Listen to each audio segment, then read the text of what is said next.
Space is one of the last places left for mankind to explore. Looking out from our little rock, we can see a galaxy we know very little about. That's why space has always held a sweet spot in media. The Foundation, Star Wars, Dead Space, Prey, Alien, Firefly, you name it. We love to use these platforms to explore the endless possibilities of space, to theorize and to imagine what could and very well might be. That brings us to the topic of today's video, the Outer Wilds. The Outer Wilds, and I'm not being dramatic, is one of the most beautiful games I've ever played. I encourage anyone who hasn't already to play it before watching this video. Even the act of saying you need to play this game feels like I'm detracting from the unique experience it offers, because then you still have an inkling that this game will be more than you expect. Now, it's hard to make a narrative analysis for a game that's so heavily based on experience, but I wanted to make this video. I wanted to share my experiences with what is easily one of the most memorable games I've played probably ever. In some attempt to explain this game's beauty, I'm going to be taking you through each planet and explaining what they offer, starting with our home planet, where the story begins. Outer Wilds opens with the player waking up. In the stars above, a station explodes, ejecting an unknown object into deep space. Turning around, we see a campfire softly burning with our buddy Slate roasting a marshmallow. He informs us that it's takeoff day. Today, we're launching into space. But first, we have to get the launch codes from the observatory, so that's where we head. The village of Timber Hearth serves as the game's tutorial. There's a model ship you can fly around to practice the flying mechanics. You can even fly the thing right off the planet and into the sun. Somehow, it's significantly harder to control the drone than the actual ship, but I crashed that bitch like 20 times before I got it under control.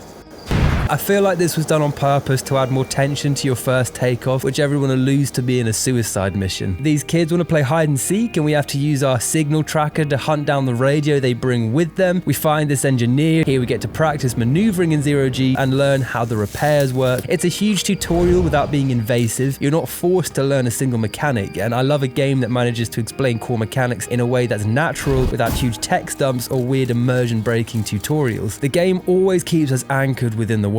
That's something you should get used to. The world is happening around you in Outer Wilds. You are not the center of the universe. Once we're satisfied with the game mechanics, we head to the observatory. Upon entering, an ancient statue of the Nomai can be seen. They're a weird species, almost goat-like, and this particular statue seems to have quite an interest in us.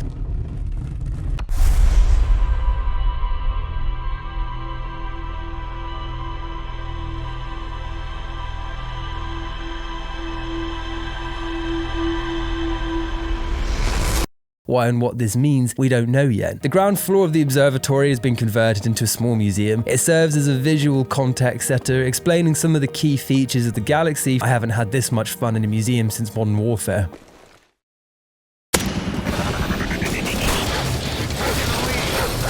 Out back, we find a quantum shard. Every time you turn around, it jumps to a different stand. Quantum of Solace. Heading upstairs, we grab the launch pad codes, and that means we're clear for takeoff. So it's time to head to our ship. Taking off from Timber Heath is an iconic gaming moment, like leaving the vault in Fallout or climbing the tower with your brother in Assassin's Creed 2. It's a moment that will stick with me. We know from flying the model ship that it's not going to be a cakewalk, but we also know we can do whatever we want.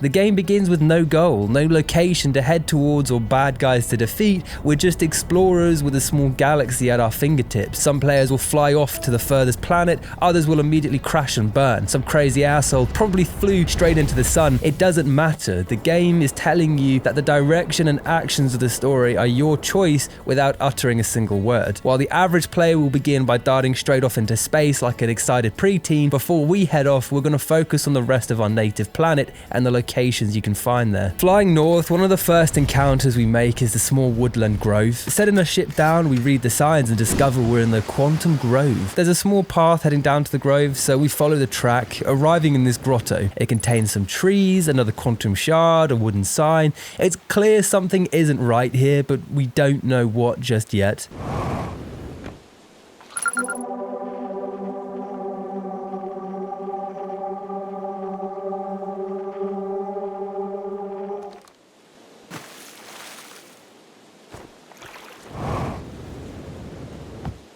Oh. Well, that's troubling. Here we see the same quantum properties displayed in the museum, except now we have a sense of scale. It doesn't just affect shards, but also objects around it. Not only that, but it can move them pretty far. I think this area was implemented to visually display the scale of the quantum movement. It's also pretty unsettling. It might take a new player a few turnarounds to really understand what's happening in the grove, and it sets the standard that we as the player should be cautious and even suspicious of our surroundings at all times. Next up, Young Bark Crater. This is an easy location to spot from the sky because it looks like shit is going down. There's a giant seed crashed into the ground with brambles spreading across the area. Speaking with this guy, we discovered that the seed is infecting the planet. He also suggests that maybe we should shoot our probe into the entrance of the seed, which seems reasonable. What could possibly go wrong?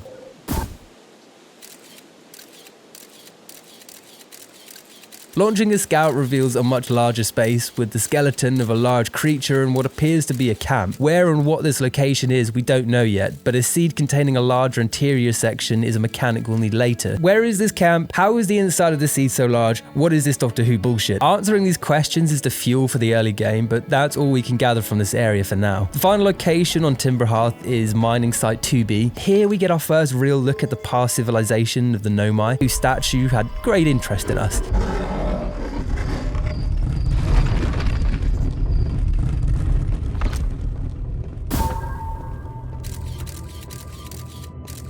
This was their mining camp from thousands and thousands of years ago. It's clear that the Nomai were a very advanced race, and the caves are scattered with their scripts, providing a huge amount of information. Most important and curious of all is mentions of something known as the Ash Twin Project. All of the ore taken from these mines was required to construct this project, creating an impenetrable core. The notes also address our in-game species. It turns out, back in those days, we were nothing more than little tadpoles in a lake, and that the Nomai had hoped we would grow into sentient life somewhere down the line. This just goes to show the amount of time that's passed since this species was in the galaxy. Long enough that a species of little more than bugs were able to evolve and grow into sentient species capable of spaceflight. Speaking of spaceflight, we're done with our home planet. It's time to break our mortal shackles and blast into space. The next logical destination, the Atlarock, a small moon orbiting Timber Hearth. This lunar outpost is where an adventurer called Esker lives.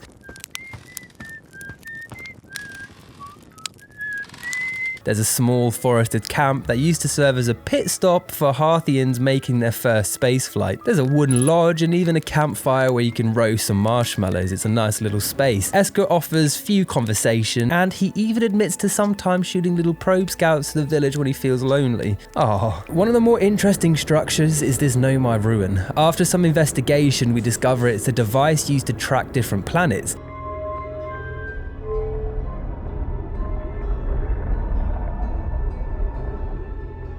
It was created with the aim of tracking a mysterious object known as the Eye of the Universe.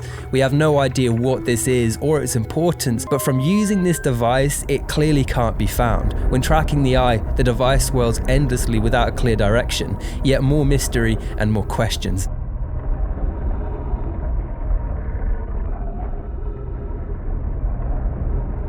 Further around the moon we find a large crater, the impact site of a large ice shard. Here we find a recording from Shirt, another explorer who decided to investigate the crater. Shirt's hypothesis is that a fifth ice planet used to exist, which dramatically imploded due to the expansive growth of an infectious seed, raising the question, is Timber Hearth in danger of meeting the same fate? Stumped and feeling a bit overwhelmed with the day, we walk back round to the lunar outpost, and by this point you might have noticed the sun is looking a bit different. It's growing and it's turning a dark red. Gradually, this beautiful soundtrack kicks in.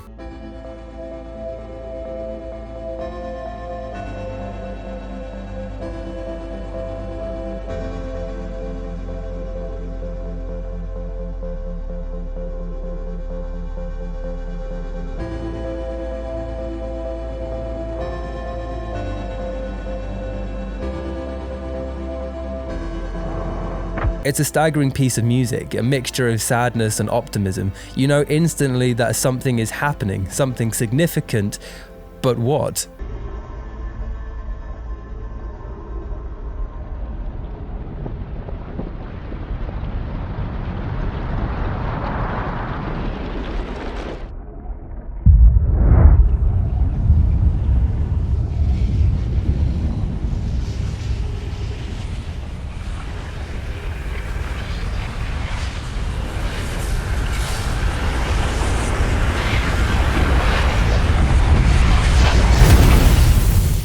The sun has gone supernova and collapsed in on itself. This is the end of life for our section of the galaxy.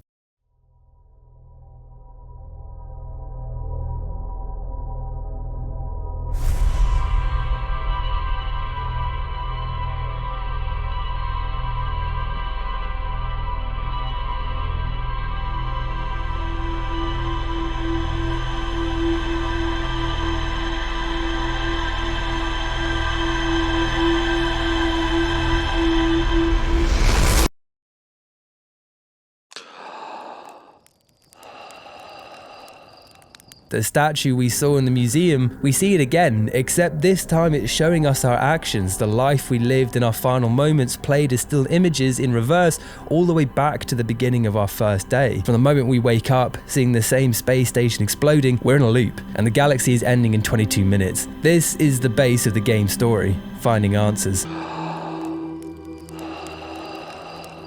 From this point, every time you die, whether that's from the sun going supernova or your own careless actions, you'll be brought back in time to this moment. The simple mechanic of having the images of your day playing back when you die is just beautiful. Sometimes they're funny, 3 short slides where you hit a tree and blow up. Other times, it's almost emotional. In the short 22 minutes, you get to see the incredible achievements you've made, the progress, the discoveries, and the awe-inspiring sights. Yes, I'm being philosophical here, but this concept really hits home to me as someone who's super aware of the limited time we have on this planet. Seeing how much or how little can be achieved in those short 22 minutes is a weird mixture of inspiring and terrifying. It represents the ultimate reality of our lives. We don't know how much time we have. Some have a lot, other unfortunate souls have much less, but the choices we make and the adventures we have along the way define the quality of any time spent. There's a quote from Lucius Seneca that reads, "Life, if well lived, is long enough." And I think that quote really captures the emotions that this game is ultimately trying to provoke.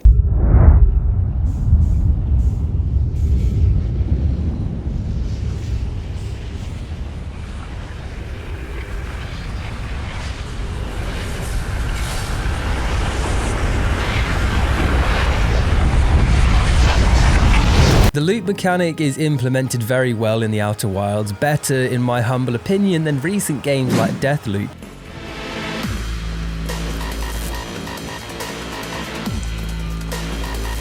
Because of how expansive and off the rails the open world is, the end of the loop has countless options for carnage. Fly a ship into a sun, jump into a black hole, or just sit on the moon, roast a marshmallow, and watch the world end. It doesn't matter because you have another day. Deathloop's decision to break the time mechanics into different segregated locations without the day progressing in real time massively limited the impact. Yeah, sure, it's less frustrating than actually being timed, but it also removes all tension. It feels like you're some sort of time god in Deathloop. Giant's Deep, a planet consisting of murky waters, small islands, and countless water cyclones. It's an intimidating planet to land on. In fact, I wasn't even sure you could land on it when I first flew over. I was worried I was going to smash straight into a small green rock, like a giant floating pea. Hovering outside the planet, you can actually see the cyclones throwing the different islands into the air. It's a nice touch. You realize that the mechanics of this world are taking place in real time, rather than just being scripted set pieces. Arriving at the small island, we see a camp. This is Gabbro's island. He saw it first, it's his and he doesn't want to share it. Speaking to Gabbro, we learn that we're not the only people repeating the day. Gabbro himself saw Nomai statue, similar to the one we saw, and now he is also repeating the same 22 minutes. This gives us a lot to think about. We're not the only people experiencing a time loop. I think this was done to reinforce the idea that we're not the center of this universe. We're not the special chosen one. We're not the champion of an alien species. We're just another cog accidentally caught up in something we don't yet understand. In an interesting touch, every traveler you speak to has 2 sets of dialogue, one for your first loop and a second set once you're aware of the loop. It's a nice attention to detail. Armed with this new knowledge, we head off to explore the rest of Giant's Deep. One island dons a giant frozen jellyfish entangled in twisted brambles. The path is blocked by a web of ghost matter, so reaching it requires a careful path to be tread. We still don't know what ghost matter is at this point, but merely touching it is enough to instantly kill organic life. There isn't much to see here. We find an old camp belonging to expert explorer Feldspar, who left a log boasting about making it to the core of Giant's Deep. Get used to seeing the past remnants of Feldspar. He's the best explorer of the bunch and appears to be miles ahead of us in his travels. Next stop, Island 3, consisting of 2 landmasses. We see an abandoned settlement and the strange remnants of a nomai structure. After landing, we head over a broken bridge to the main island. There's a door here, but it's broken to shit. Apparently they can keep grav lifts working for 200,000 years, but a door hinge, nah, that's got them stumped. Around the side, we see these glowing purple rocks. It turns out these puppies shift the gravitational pull, letting us walk on walls, like Spider-Man or Jesus. The ruins at the top don't offer any clue as to what's going on here. We find a vent, and using our camera, we're able to see a huge chamber below. Now, the obvious question is, how do we get there? Well, as anyone who's ever played Tomb Raider knows, the answer is always under the water.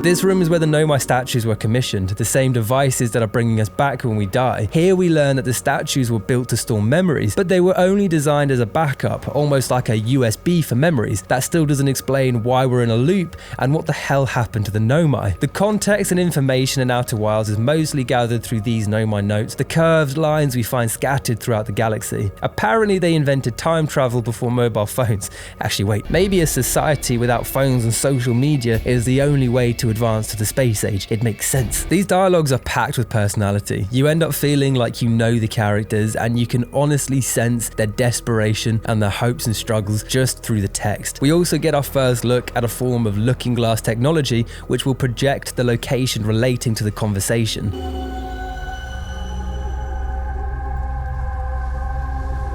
It's kind of spooky, and more than once I walked off the edge of a platform while blinded with a projection. This species really didn't care about health and safety. But we've gathered all the details we need from the workshop. The last island on Giant's Deep, a construction yard, one of the most important buildings on the planet. It's notable because of the distinct structure sticking out from the water. This is the most intact structure we've seen so far. Exploring, we make a few key discoveries. A device known as an orbital probe cannon was being built here, the same station we see exploding at the start of each loop. In a stroke of genius, the nomai realized they could use the natural cyclones to throw built components into space. What I love about the lore in this game is that it's actually implemented. You'll eventually notice a cyclone coming towards you, and it's a pretty ominous sight.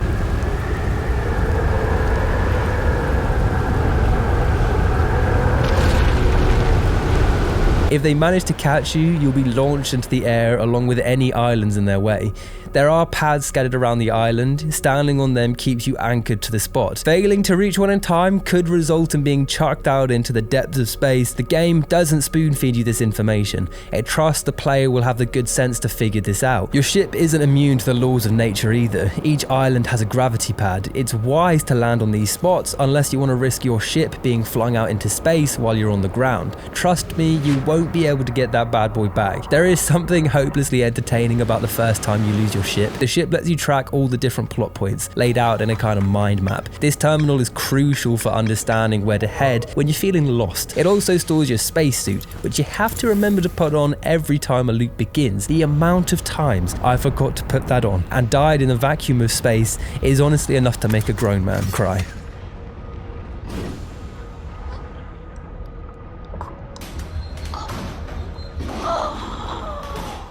Back at the construction yard, we find out that a piece of the orbital cannon somehow managed to sink to the core of Giant's Deep, something previously thought impossible because of the impenetrable currents. The researchers, in particular a nomai called Daz, discussed their worry about overpowering the cannon when it fires, which could cause the station to break under the strain. And finally, we learn that the cannon project has been put on indefinite hiatus, resulting in the lead researcher Cassava deciding to head to Brittle Hollow to research the phenomenon of reaching Giant's Deep. Having learned about the orbital cannon, that's our next logical destination. Arriving in orbit and the station is in ruin. Clearly Daz's fears about overpowering the station were well warranted. When the cannon fired, the station was torn apart. But again, we have more questions than answers. What activated the probe cannon after its long hiatus, and why did they allow the station to be overpowered if they knew it would be destroyed? Entering the ruin through an airlock, we can explore the remaining compartments, starting with the control module. The first note we discover starts with with Evans speaking to their partner, where they use the term "my better 50%. This seems like a stupid line, but it's very clever for two reasons.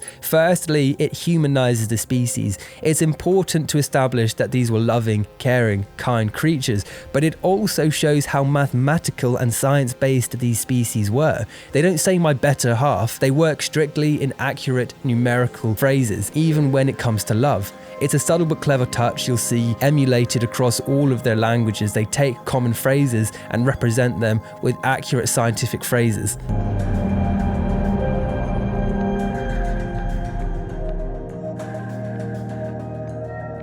In this dialogue, we discover that the cannon was being created in order to fire a probe into deep space in an attempt to locate the eye of the universe, the same unknown and mysterious object the Nomai were hunting for on the Atlarock. Exploring deeper, we discover that the cannon was abandoned because the Nomai just couldn't supply it with enough power, a caveat that doesn't make sense at this point because we know that the station's fired. The only other module left intact is the launch module. Here, the Nomai Malo says that destroying the cannon doesn't matter because they only need to fire it once to find the eye.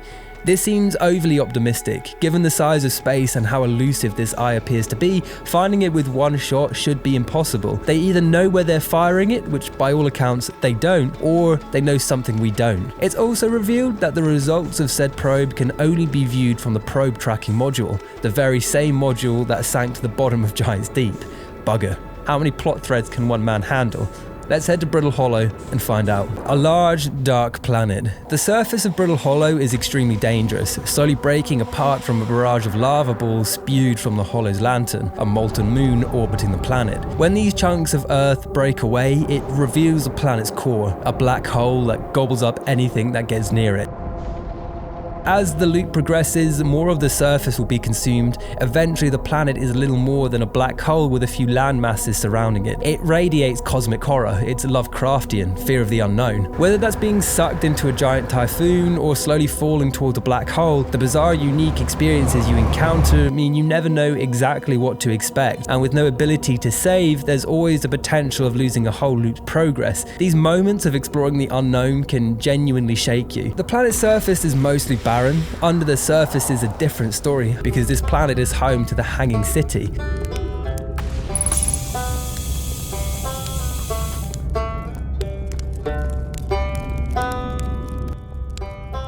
A large Nomai settlement dangling just above the black hole, with a lot of opportunities to fall. The real challenge with this planet is exploring and timing your jumps. The city has a few key locations to explore, namely the Meltwater School and Eyeshine District. These three levels make up the bulk of the Hanging City. They were the living quarters of the Nomai. These areas give you a lot more insight into the life of the past civilization. Up to this point, they had appeared almost godlike, but seeing their homes, it personifies them, makes them feel less like omnipresent beings. They ate, they slept, they were just extremely clever scientists. The Meltwater District mainly consists of a large control room used to raise and lower the black hole forge.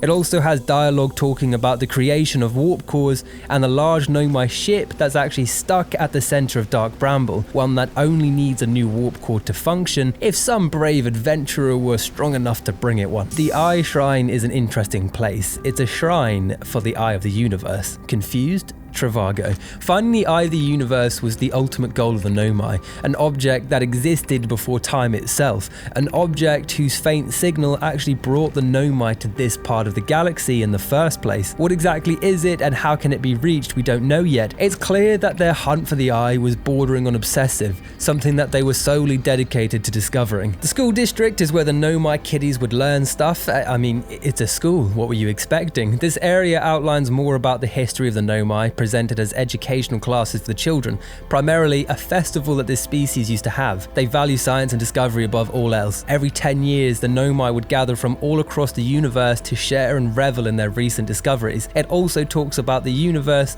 its constant state of expansion, and that the galaxy will one day, in the future, cease to support life. The Black Hole Forge. Here the scientists would create warp drives, powerful devices capable of instantly moving objects across the galaxy. There's more mention here of the Ashen Twins project, and we also discover that a special, super powerful warp drive has been created to fuel the project. Getting to the Black Hole Forge is an absolute ball ache. It's dangling just above the black hole, and the journey there will almost certainly result in an unwanted trip to the black hole. But what does this mean? Will it destroy us? Will the game implode on itself and get permanently deleted? After dropping through the black hole, instead of dying, you're blasted out into space. Confusing, I know. Turns out we've been sent through a white star. These two entities are inseparably linked. I looked into black holes after playing this game, and it's actually a real theory that black holes and white holes could be linked. However, current theories believe that the pressure of a black hole would reduce any material sent through into an atomic paste. Another interesting fact, scientists think if you stare just at the precipice of a black hole, looking to your left and right, you'd actually see the back of your own head, because the gravitational pull of the black hole will cause light photons to bounce off the back of your head and bend round to your own eyeballs. Yes, I watched a single Kyrgyzstan video. I'm a pseudoscientist, sue me. Arriving at the white hole, we're in a bit of a pickle, because we have limited oxygen and our ship is miles away. But do not despair, traveller. The keen-eyed will spot a small station orbiting nearby. Exploring this station, we learn that falling through the black hole and being stranded in space was a regular issue for the Nomai, building a city above a black hole and all. So they built this station to instantly teleport people back to Brittle Hollow. You just have to align it with the pad as it orbits in the sky.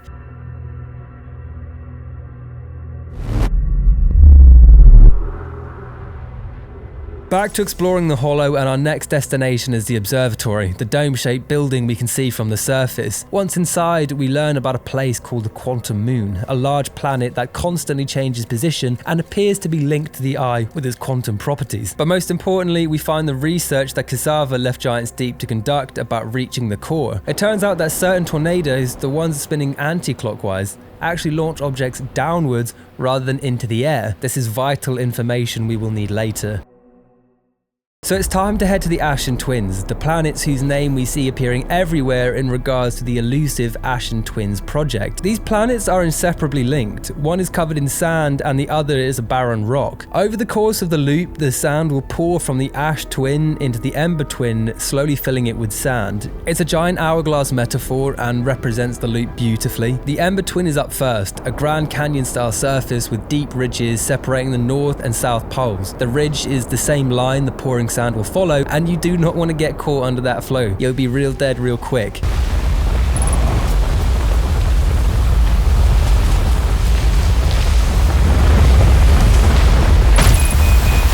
A great design philosophy of the game is giving every planet a specific challenge to overcome, be that falling sand or an unstable surface. Each location offers a unique challenge to make them stand out. The first location you'll want to visit is Shirt's Camp, located on the North Pole and settled on a large rock. The scenery here is beautiful. With the planet's location so close to the sun, you get a lovely vista, especially when the sun is going supernova. It's a sight to behold. This is Shirt, or as his friends call him, Shirt. He likes to play the drums and have a good time. He's the local expert and will offer information about the planet, namely that there's a crashed escape pod on the North Pole and that there appears to be a city hidden deep underground. Having pestered him enough, we leave Shirt to play his drums. Under the sea. Escape Pod 2 can indeed be found crashed on the North Pole. Big up Shirts for the tip.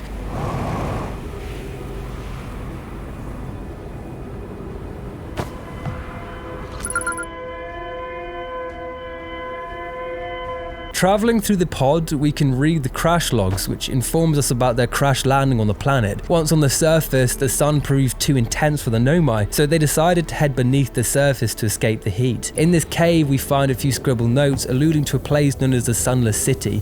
We need only follow the path deeper. The cave is a complex maze. It's easy to get lost, but the Nomai left notes along the way to help us get through. There's a problem. Because sand is being poured into this planet, the cave and the infamous Sunless City are slowly being filled. Take too long and you're dead. It's a great mechanic. It gives a kind of Indiana Jones race against the clock vibe to each visit, although it does force you to spend a few loops here because there isn't enough time to explore the entire area in one run before it's filled with sand, but I suppose that adds a bit of pacing to the game's discovery. After traversing the complex maze, we find ourselves at the front door of the Sunless City. There are stairs over to the left, mind, so we head up them and see what looks like a sort of viewing platform. Shooting in a probe for some light, we get this harrowing sight.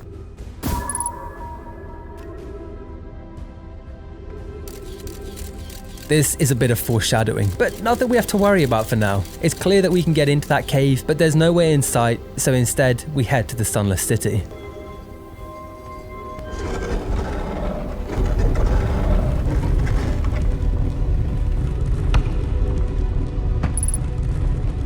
Damn, they weren't joking, this city do be sunless. Thankfully, there's a device here that will turn the lights on.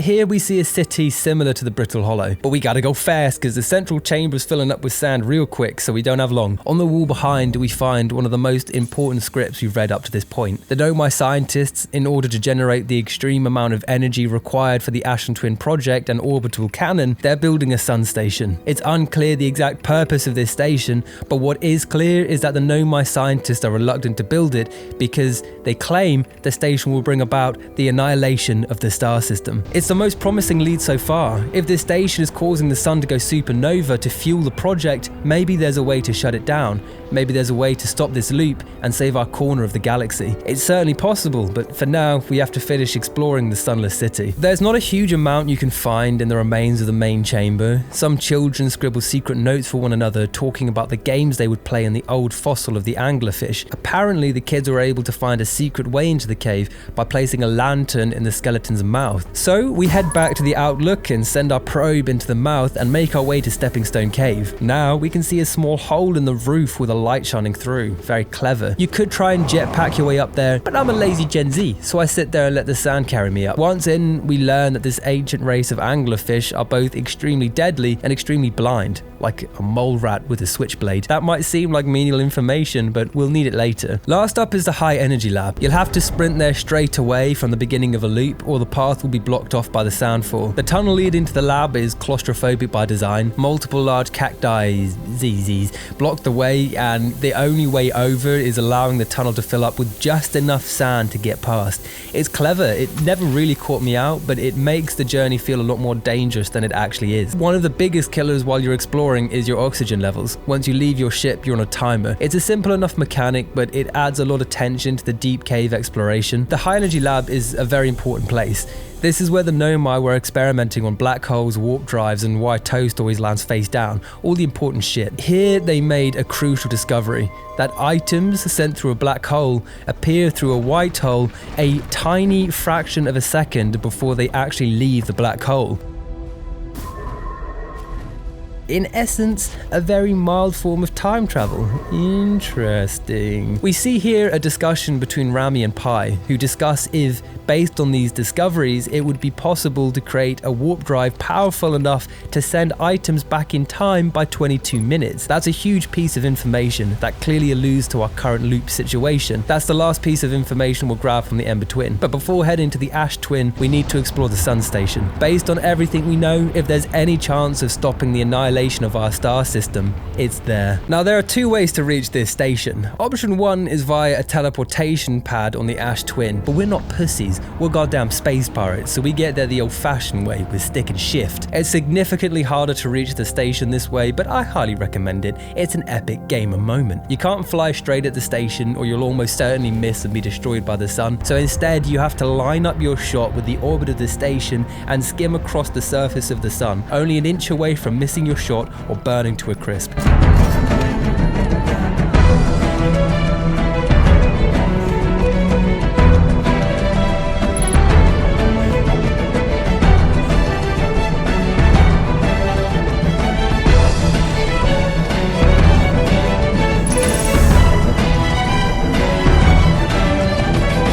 Exploring the station and we get some truly stunning visuals. The observation deck is the main room, which has a permanent view of the sun. It's a great sight. Up to this point, we have a pretty good idea that the station was built to cause the sun to go supernova, the same event that our time loop is centered around. Reading through the notes, we make a horrific discovery. The sun station was never operational. They couldn't cause the sun to go supernova. It wasn't possible. They'd failed. This is one of the most devastating plot moments, because now we know that the sun explosion, the supernova, it's not being induced. It's a natural occurrence. The sun is simply at the end of its lifespan. Up to this point, there had always been some hope that the sun could be saved, that the galaxy could be spared, but there's no way to stop it, no machine to turn off, no station to destroy or evil alien race to defeat. The sun is at the end of its natural life cycle, and the galaxy is finished. This leaves one big question. What the fuck happened to the Nomai? Well, another series of messages found on the station provides us with one more lead. The interloper, an icy comet floating in the galaxy, was the last discovery of the Nomai. Upon the comet entering the galaxy, 3 Nomai scientists, defeated with the sun station's failure, were sent to the interloper to see what discoveries could be made. So that's where we head next. Flying over the surface, there isn't much to find, but with our knowledge from the sun station, we know that there's a way beneath the surface.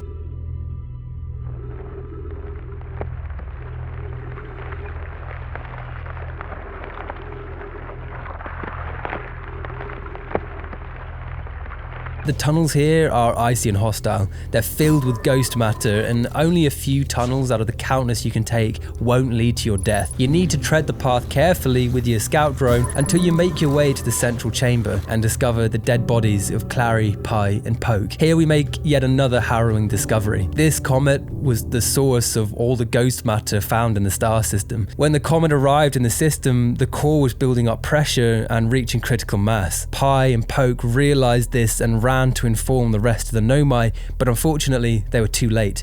The comet exploded, showering ghost matter across the entire galaxy, killing the entire Nomai civilization instantly. That's why every Nomai body we wander across is preserved in a state of panic and escape, because of the sudden, unexpected destruction of the galaxy. They were all running to find some form of cover. I had assumed that the ghost matter would have some deeper meaning, or that perhaps it was in some way linked to the spirits of the past Nomai civilization, but that's part of the genius of this tale. Nothing is important in the grand scheme of the universe. The Nomai, much like our species thousands of years later, were little more than victims of an unfortunate and unavoidable cosmic occurrence. Even the music, when this revelation is made, perfectly conveys the meaning behind the discovery. It's melancholy and sad.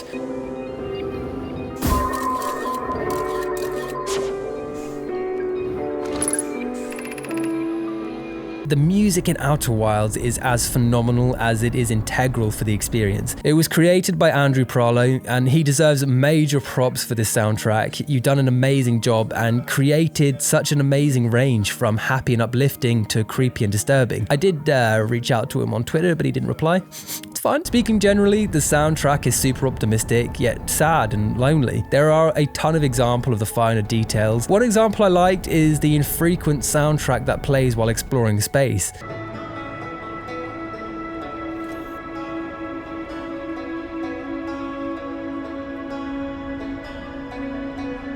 When this song kicks in, it's a beautiful track, but what makes it special is you can faintly hear the theme from your home planet playing quietly in the background. I feel like this was done on purpose. It reminds the player of where we've come from and how far away yet close our home planet is. Music in video games can make such a huge difference. It really sets the tone for what the player is going to experience, and I think of late a lot more people are noticing and praising good music. There are some great analysis videos popping up. It makes the difference between a good and a great game at times. Armed with our previously discovered knowledge, we make our way back to Giant's Deep one last time. First up, the giant cyclone. It's hiding something. We don't know what, but it must be pretty good. I mean, it's hidden in a giant fucking cyclone. Flying into it does not, flying under it does not either. That only leaves one option. Buckle in, baby, we're flying over this bitch.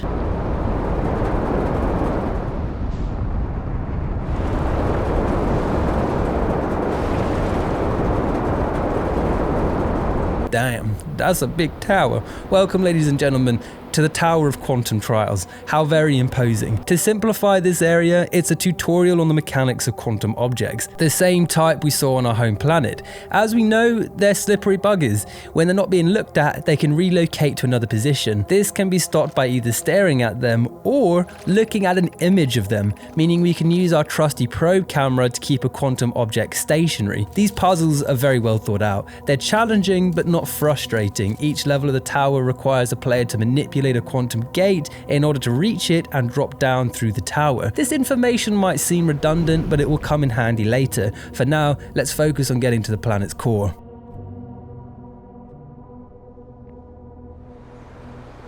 To get to the core, we need to implement our knowledge of the counterclockwise tornado which launches us downwards. You can actually do this at any point, just by accident. I'd love to see how confused people would be if they accidentally got a shot into the core on their first run.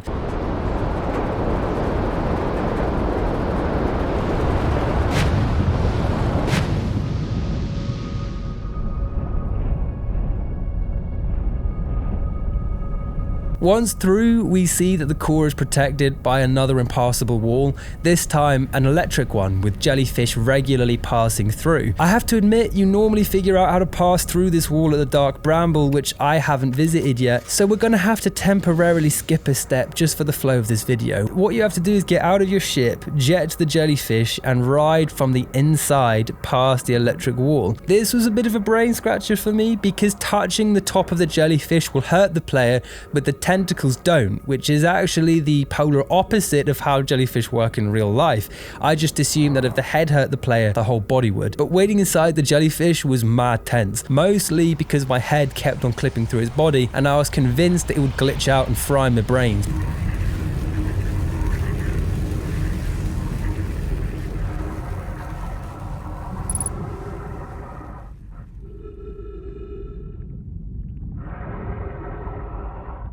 The core of the planet. It's dark, it's eerie, there's little sound and even less light. Exploring, we find the missing cannon part, the probe tracking module, and here we learn that the eye of the universe has been located. The coordinates are now in our possession in the form of 3 separate symbols. This is big.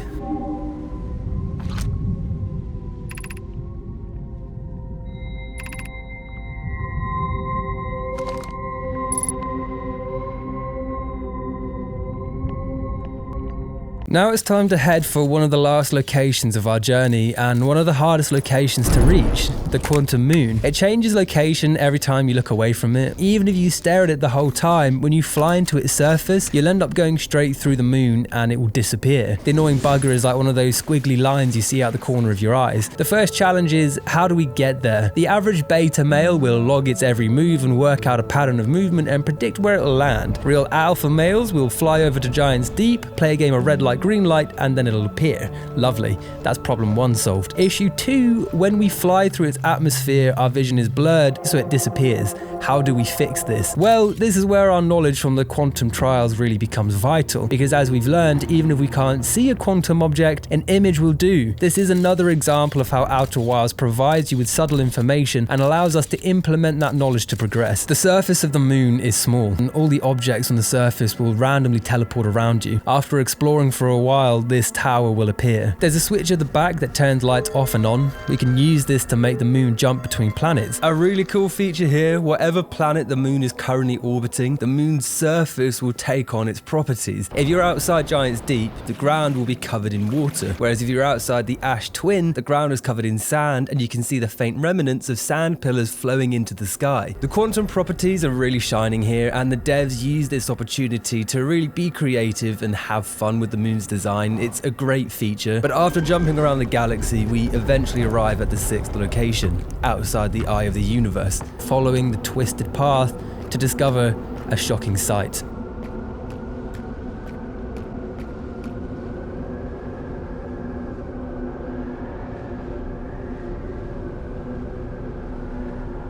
This is the last Nomai in existence, a Nomai that's been trapped on the quantum moon for an unknown period of time. Here we can ask them questions through symbols, which makes sense. We don't have a live translator tool, so we can't communicate to each other verbally. There's a bunch of different combinations of these slates. It was actually really hard to track what combinations I hadn't tried, but these are the key details. They explain that they have no idea how long they've been on the quantum moon, but they're pretty sure that they're technically dead. They're a quantum version of themselves. The eye of the universe appears to be the starting point of all life and existed before the formation of the galaxy. This person considers us friends. Oh, what a cutie patootie. There are a lot of other anecdotes, but they more or less cover information that we already know, so it's not worth going over them in detail. With our conversation out of the way, there's only one thing left to do.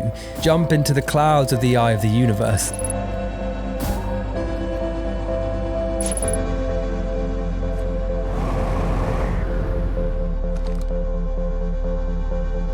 Unfortunately, we don't land in the eye. Instead, we land on another part of the moon with the corpse of a Nomai traveler. It actually changes position every time you look away, and I still can't decide if that's hilarious or terrifying. What makes the intricate details so great is the passion of the development team. I know it's easy to swoon, but Mobius Studio consists of a very small group, and yet they've pumped out such a detailed and loving world. Weirdly, the game studio was developed by Masaoka, the actor that controls time in the TV show Heroes. I did not expect that curveball. Clearly, this is a talented man with a lot of interest. Fair play to him. The game itself was primarily the brainchild of Alex Beecham. This game started as his graduate thesis, a combination of different smaller projects he worked on while studying. NoClip done a great documentary about Mobius Studio and their development process. It is quality work. I'll leave a link to their video in the description if you want to check it out. They provide an unparalleled look into the development process. It's super informative, very entertaining, and well worth a watch. This prep, we had this prompt called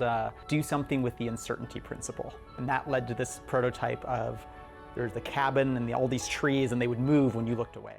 In any case, it's time to get some answers. It's time to head to the Ash Twin, home of the elusive Ash and Twin project. There isn't much you can do on this planet at the start of the loop. It's not until a ton of sand is poured into the Ember Twin that the long buried structures will begin to reveal themselves. There are multiple towers that serve as teleportation paths to all the different planets. Each tower will visually represent the planet they're connected to. We know the project is hidden on this planet. Even at this point though, I still had no idea how to reach it. It turns out you have to wait by these two towers, which represent the hourglass planets. Then, when the sand passes overhead, you have to get swept into the flowing sand and get pulled up onto the roof of the second broken tower. A smarter man than myself figured that out.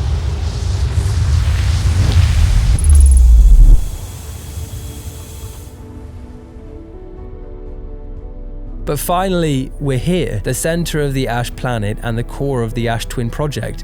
It's an imposing sight, a rotating platform, star-like walls, and bright pulsing power cables. This place has you on the edge. Here we finally find where the statues are stored, the same ones we see every time we die, but most important of all, this here long panel is chock-a-block with Nomai writings, and it basically serves as a summary of the plot points, one that concludes all the threads and lays out a clear narrative for anyone that hasn't been able to piece it together just yet. You should have a pretty clear idea by this point what's happening, and you've probably already forged your own theories and conclusions, but for those of you that haven't, this is what's happened.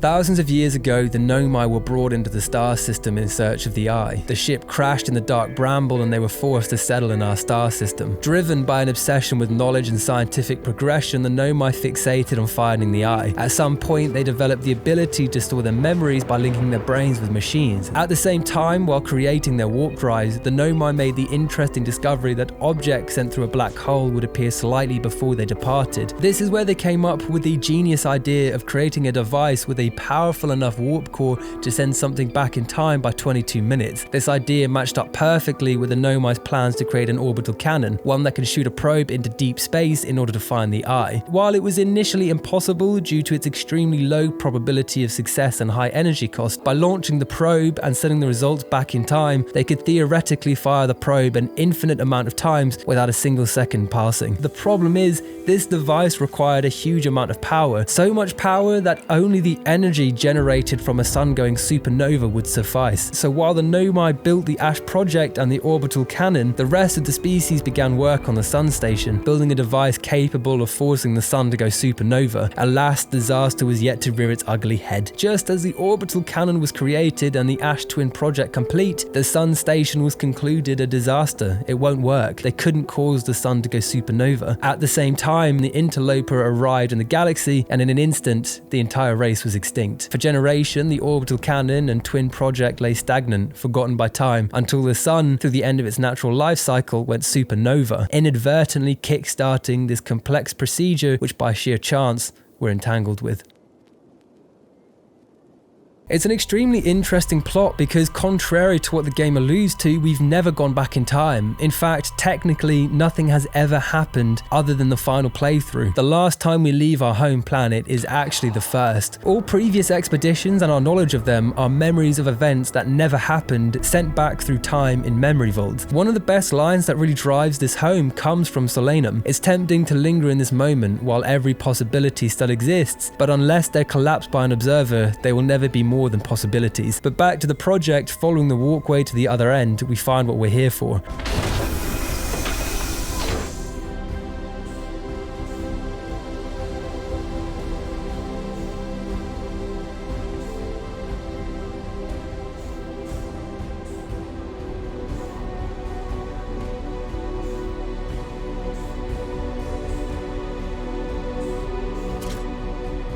So now we have a powerful warp core, we know that there's a ship and Dark Bramble, and we also have the coordinates for the Eye of the Universe itself. That only leaves one option: stealing the special warp core and making our way to the Dark Bramble. The implication of taking the warp core is never openly discussed, despite having such immense meaning. By taking this core, the player is making an active choice. We're choosing to end all life relying on the sun just to seek out the Eye, just to hunt for further knowledge, the last piece of knowledge left for us to learn. Our friends, our home world will all be wiped from existence when we take that core, while not only accepting that fate, but causing it. It's fantastic writing. When you take the core and all the sound stops,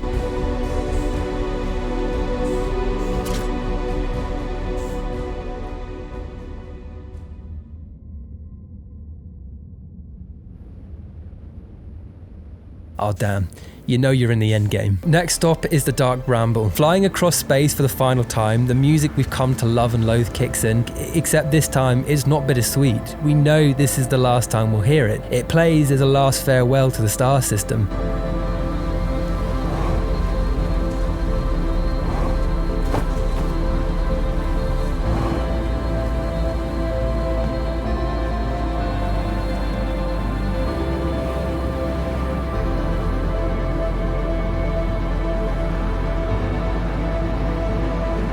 It's a genius choice. This tune has been a song that plays to let us know that the day is up, but we still have tomorrow. And now it's a song played to remind us that this is our last day. I'm not crying, you are. The first time you enter the Bramble, it's foggy and you can only see a few meters from your ship. A few faint lights illuminate the distance. Driving closer, you get this horrific sight. A giant fucking anglerfish. Are they not scary enough in real life? Why you gotta be making them big? These buggers will chase the ship and eat it whole, an especially concerning problem now that the Ash Twin project is shut down. Thankfully, from our research, we know that the fish are blind. They hunt on sound. To pass through alive, we have to make as little noise as possible. That means floating through the expanse with little to no thrusting. Slowly moving through the fog and seeing these giant celestial beings floating past you is beyond tense. You can't adjust your course or they'll hear the engine and attack. You just have to hope you've aimed your floating in the right direction and cross your fingers.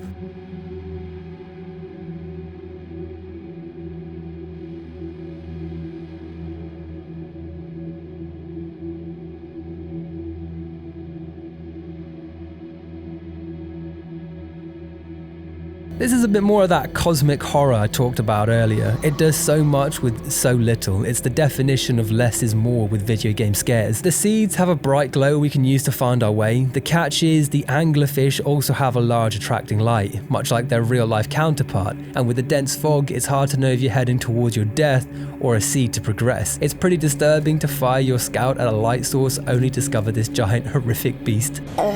Feldspar's camp is one of the only other important locations in the Bramble. This is the location we see when we first fired our scout through the seed on Timber Hearth. Feldspar is an interesting character. He's a larger-than-life explorer and definitely has a grand sense of self-worth. He will be missed. Finally, and with the fate of the galaxy resting on our shoulders, we reach the vessel. Unfortunately, to get there, we have to head through the nest node, which is found in the red glowing seed. The red glow is perfect forewarning because this is the most dangerous node in the Bramble and possibly the most dangerous area in the entire game. It's called the nest node because it's where the anglerfish eggs are laid. Eggs that literally glow bright red. Were these fish not creepy enough?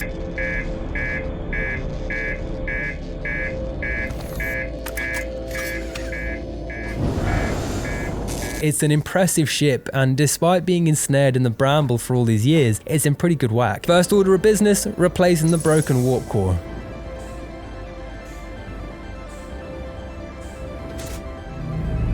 Task 2, getting this bitch moving. The device at the front deck is where the coordinates have to be inserted, the ones we discovered at the core of Giant's Deep. These 3 shapes have to be drawn with the ball. Doing this will activate the jump to the eye of the universe. Obviously, the coordinates being a shape system is pretty weird. It's a primitive design for an advanced alien race. It's like an RAF pilot having to fly a fighter jet by using one of those Etch-a-Sketch kids toys, you know? But hey, it's the only plausible way to allow our species, who have no idea how their technology works, to actually pilot an ancient spacecraft, so I'll suspend belief. Who cares? We have an eye to see.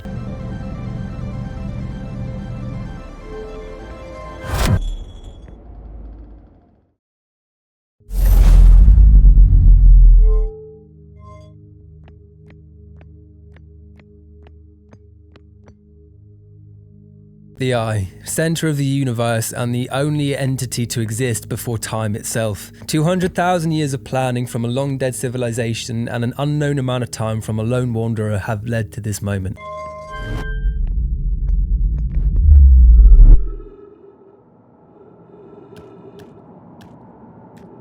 The time loop doesn't matter here anymore. We're so far removed from the galaxy that the supernova event has no effect on us. In fact, if you reach the eye around the same time the loop ends, you can look to the stars and actually see your star system dying millions of light years away. There was always a fear that the surface would be underwhelming in comparison to all the hype build-up, but the area really delivers. Lightning strikes constantly hit the ground and objects are brought in and out of sight from all around the galaxy.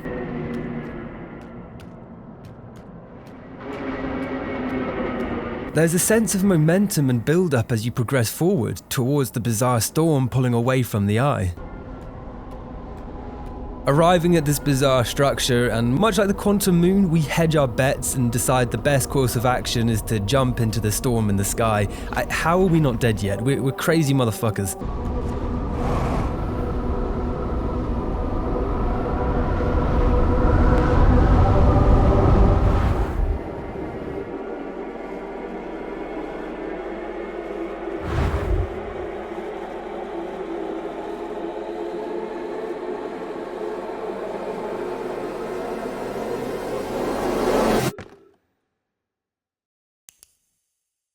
Whoa, that's some trippy shit. Again, and I know I keep saying this, but the visuals this game creates are second to none. The art direction and style somehow manage to provide better experiences than some of the biggest budget AAA games out there. This quantum version of the museum is used to the same effect as the long wall of dialogue in the Ash Twin project. The plaques are used to conclude any plot points the player may have missed or might be confused at by this point. Once happy we know what's going on, we take a ramp to the observatory roof where we get one more amazing visual.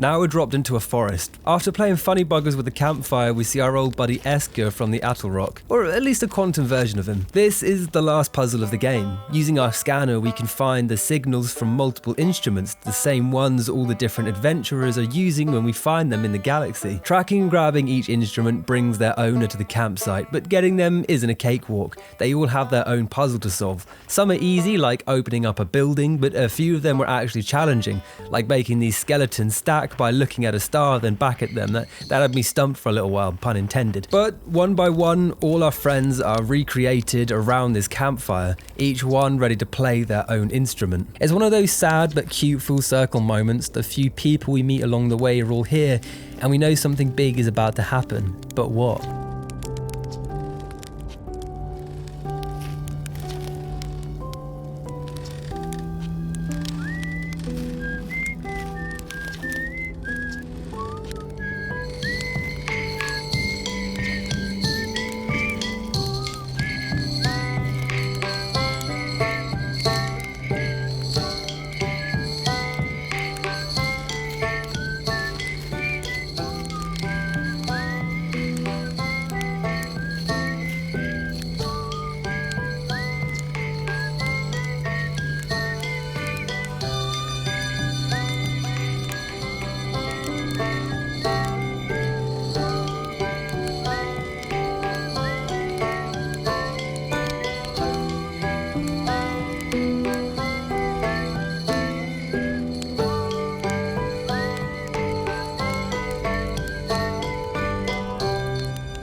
So what the hell does all that mean? What did we just witness? Well, it appears that time is up for the whole galaxy. By viewing this quantum object and closing every reality, we've created a Big Bang, the same one that formed our universe billions of years ago. In the final scene, we see new life forming, with new planets beginning to form, and in the last instance, we see a new primitive life form, gathered around a fire pit, staring into space. It's a circle of life and death. The eye appears to have some amount of sentience. When the universe comes to the end of its natural cycle, it begins sending out a signal, one that will attract any sentient life form. Once the species manages to find its way to the eye, it uses its quantum properties to present every possible outcome for a new universe to the conscious observer. These millions of quantum possibilities, once observed, are collapsed together into one reality, causing a Big Bang, bringing life back into a dying universe. Other than the eye physically resembling a human eye shape, it could easily be argued that the eye is also an analogy for an object that requires a sentient life form to view to fulfill its purpose.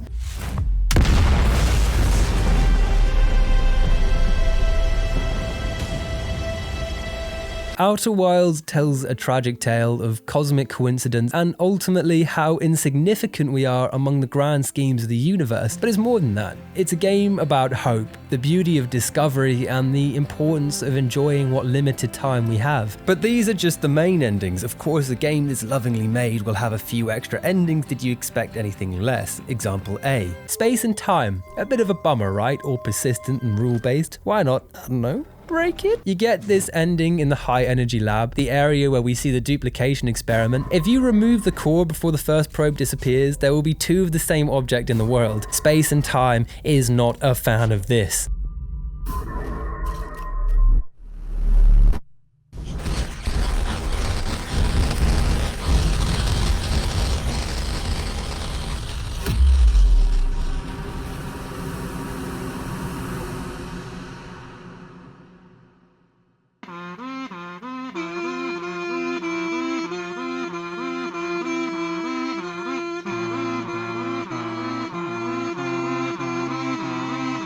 The kazoo version of the theme song really just makes this video. It's just A-tier trolling. The self-ending. To get this, you need to jump into a black hole at the exact moment the loop ends.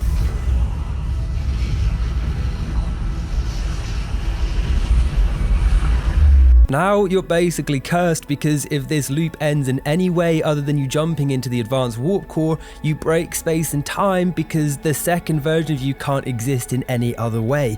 A loop within a loop. Actual hell. There's some pretty funny dialogue you can have with yourself. It's well worth checking out. There's a lot of screaming. Very funny. Very good.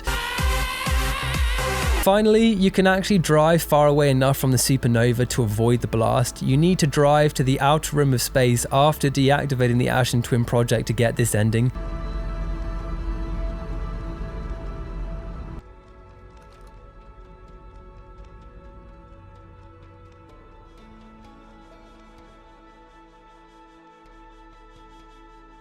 Yeah, that's a nice way to go, just floating through space, starving to death in an empty galaxy. I love to see it. It's just nice when developers reward goofing around, and even better that these endings actually play into the science and lore of the universe. Attention to detail.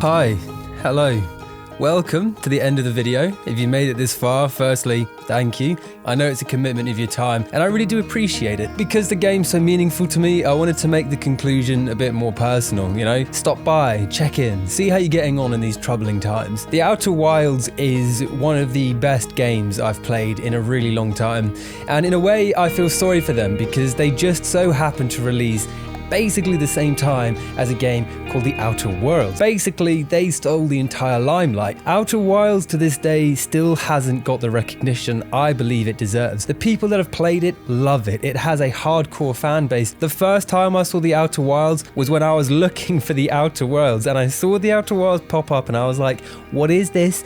This isn't what I'm looking for, and I moved on. And it wasn't until about 2 years later that I played it for the first time, and I just hope that this video has done the game the justice it deserves. It was like a video game revelation for me. I felt like games had become so stale, predictable, and boring that when I played that game, it was like I needed it, you know? I needed a game that reassured me that there are still people making them because they want to make amazing experiences, not because they want to make quick money. So everyone make sure they're showing Mobius Studio some love, and if we ever see a sequel, I'll do my bit to shill it as much as possible, and hopefully because of this video, more people will give it a chance. Again, if you've made it this far, I really do appreciate that. It's crazy to me that anyone would spend that long watching the video, and if you have, thank you. You're beautiful. Just to update people who want to know what's going on with the channel, I know I'm uploading less frequently, but I think that this is going to kind of be what I do from now on. To be honest, I had lost passion for making videos because I was trying so hard to make what I thought people wanted to see, and I was just putting out stuff that my heart wasn't in. So now I'm going to only make videos I'm passionate about. I'm going to do quality over quantity, and I hope everyone can appreciate that the videos are going to be better, they're going to be more detailed, and hopefully overall just more watchable. So I hope people respect that change. I think you'll like the content that I've got planned. I'm going to continue to mix up the stuff. There's going to be some gaming stuff. My next video is going to be a movie review. We haven't done that on the channel yet. It's going to be a good one. Some of the weirdest movies you've ever seen. My next gaming video is going to be one on the Manhunt franchise. I know a lot of people are looking forward to that. I hope that makes sense. I hope you're there for the journey. Thank you if you are. Like and subscribe if you're new and want to see more from me, and I'll see you in my next video. Thank you very much for watching. Bye bye.